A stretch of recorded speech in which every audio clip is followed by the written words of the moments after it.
Building Puppets, Episode 2, The Mouth. For this, we're going to need some glue. Hot melt glue is what I use. Black felt, duct tape, flexible plastic. We're going to start off with the flexible plastic. I recommend upcycling. I've used lids from giant ice cream containers, milk jugs. For this one, I'm using an Arizona iced tea. I built a pattern using some file folder material and actually the shape of the puppet's mouth. Trace the pattern onto the plastic and cut out the plastic. I tried to cut the plastic a little big because you can never make things smaller. Remember, every mistake you make will be with scissors.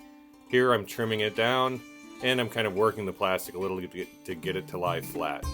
The duct tape works as a hinge. You gotta leave a little space between the pieces so that it can move easily. Piece of tape on the front and the back. Now this is the most important thing. You have to build a thumb loop on the bottom jaw so that you can pull it down with your thumb. Here I've used a piece of duct tape and I used some tape on the back side so it doesn't stick to my thumb there. And you can see I have the loop there. I'm putting the tape on the back side. And then I secure it in place with a couple extra reinforcing pieces. Now you're going to lay out the black felt and you're going to glue the mouth to it. I used red felt for some of the mouths. This one I'm using black because I think the puppet might end up being red.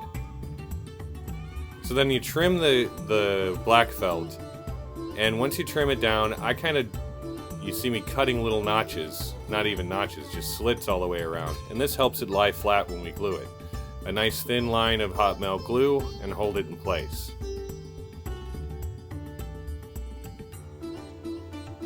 You can check your text too. So I work my way around the piece, just using the hot melt glue and sticking it down.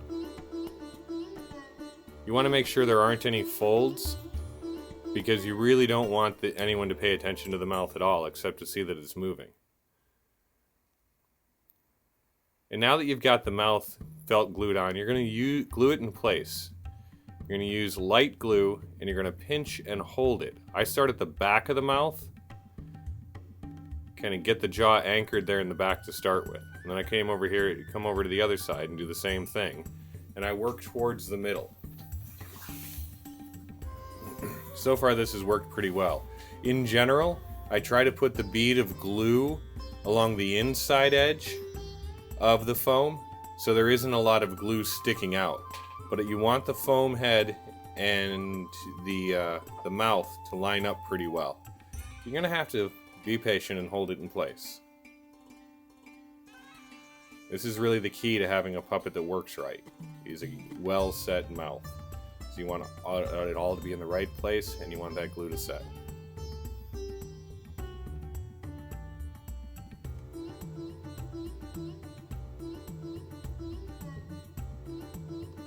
You can see there I actually lifted the foam up and dropped it down on top of the glue to make sure I didn't smush the glue out.